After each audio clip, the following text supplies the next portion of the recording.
I spent the whole day yesterday drinking booze, beer, wine, whiskey, bourbon, everything that you can name. I spent the whole day yesterday drinking booze. I might drink some more booze later in the afternoon.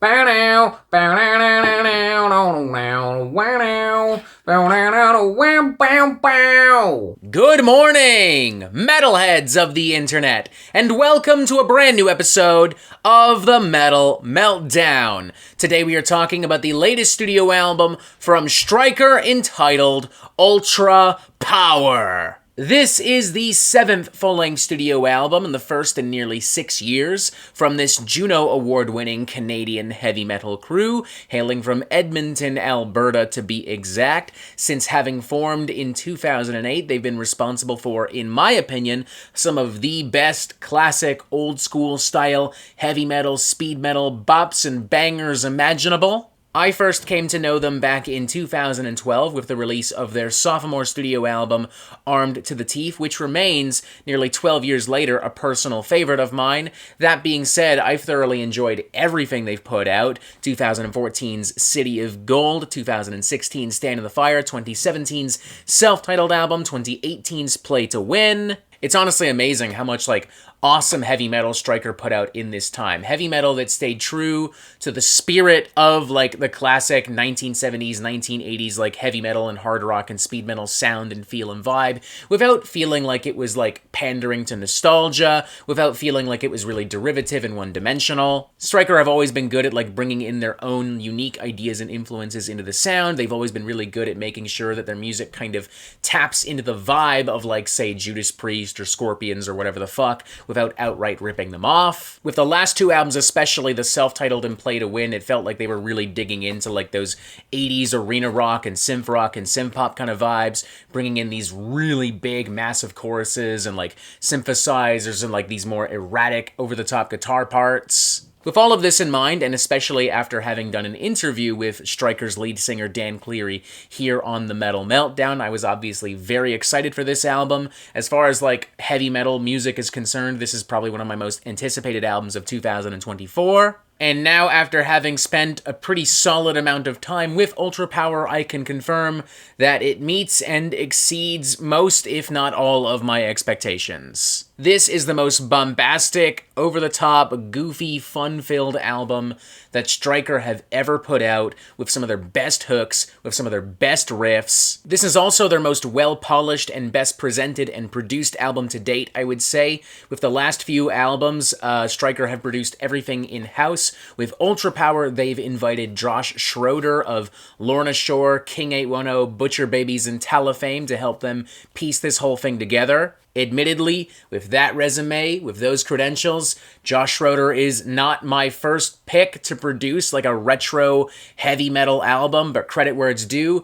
this is probably one of the best things he's worked on as of late. And I would also say that this is Stryker's most varied and versatile album to date, with a wide array of influences and ideas on display from across the hard rock and metal spectrums. As Stryker write in this press release, with influences from AOR to speed metal, hardcore to hair metal, Steely Dan to deathcore, you name it, it made its way into the album. And all of this amounts to, in my opinion, the best Stryker album to date. Opening number Circle of Evil kicks things off on an absolutely fantastic note with wild, scorching, searing, soaring, over-the-top, almost power metal style guitar pyrotechnics. You have a fantastic chorus with several layers of gang vocals on top of this genuinely kind of groovy, almost early 2000s new wave of American heavy metal riff. And there's even this little intro piece that does a good job at creating some genuine mood and atmosphere with cackling vocals and choral vocals and some organ work. With the next few tracks, we're going further and further into 80s AOR, pop metal, arena rock territory,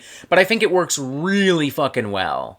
Best of the Best, for instance, has an excessively endearing amount of, confidence and energy and enthusiasm to it, with some big, ballsy, driving riffs and some massive choruses. The way that they space out, vocal passages and riffs and throw in, these little synth-driven atmospheric textures as well, it brings to mind, something like Journey or Survivor, albeit much heavier. Then there's Give It All, which, honest to God, just feels like a full-blown 80s, pop metal jam. From those, like, driving lead riffs to those, like, multi-layered, like, vocal assaults to the use of synthesizers and saxophone. Like, this feels like something that Stan Bush would have written for the Transformers soundtrack back in the day. And then you've got City Calling, which has some, like, processed, synthesized, like, vocal passages and these genuinely really funky beats and grooves and these also genuinely really sleazy riffs. It's catchy, it's big, it's wild. It honestly feels like Guns N' Roses and Tupperware Remix Party, like, fusing together into one big, weird 80s rock, metal, pop, fucking mutant creature.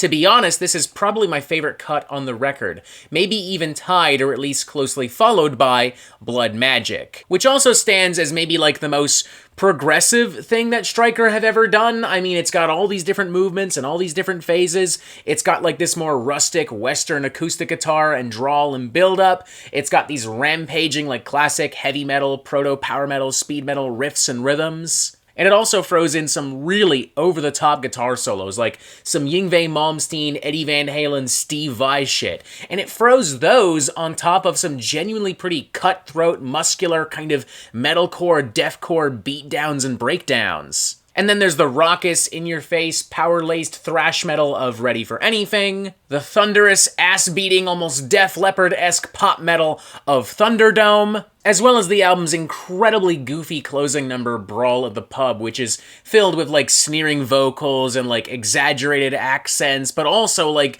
genuinely pretty, like, meaty, kick-ass, thrash metal, heavy metal riffage. I honestly love every second of this album, man. Every hook, every riff, every guitar solo. I love how fresh it is. I love how vibrant it is. I love how massive it is. I love how it can capture, like, the feel of, like, really excessive, over-the-top 80s pop and metal and rock music without itself feeling, like, really excessive or overwhelmingly over-the-top. Like, it never gets to a point of being, like, obnoxious or annoying or stupid. Everyone sounds fucking fantastic. They're playing their fucking hearts out. They are clearly in love with this fucking material. I am honestly feeling a strong 4.5 out of 5. Like, this is the most fun I've had listening to any kind of, like, retro, classic, old-school style heavy metal record in a long time. Like, I look at this, and then I look at recent records from, like, Saxon or Anvil or whatever the fuck, who've been making more or less the same album every 2 years for 40 fucking years, and I'm like, see, guys, that's how you do it. There you go. Fuck yeah. Take notes. Like, this thing just gets me, like, hyped and pumped up, you know? Like, I want to go, like, punch a tiger in, like, a Tekken-style fucking arena. I know that it's very early in the year still, but honestly, like, I would feel comfortable saying this could be one of the best heavy metal albums of 2024.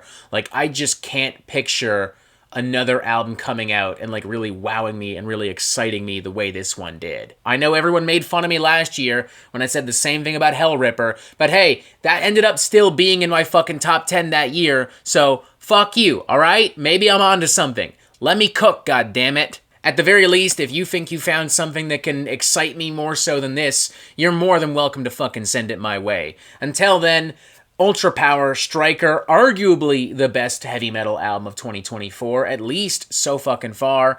I love it. Their best album to date. Check it the fuck out. And that is it for the Metal Meltdown. I'm not an expert, nor do I claim to be. So what do you think? Do you like this record? Do you not like this record? And what do you want to hear from me next? And thank you for watching. Make sure you press subscribe right here. Look, special interview with Stryker's Dan Cleary. Look, something else. I don't fucking know. And as always, you have yourself a fantastic fucking day.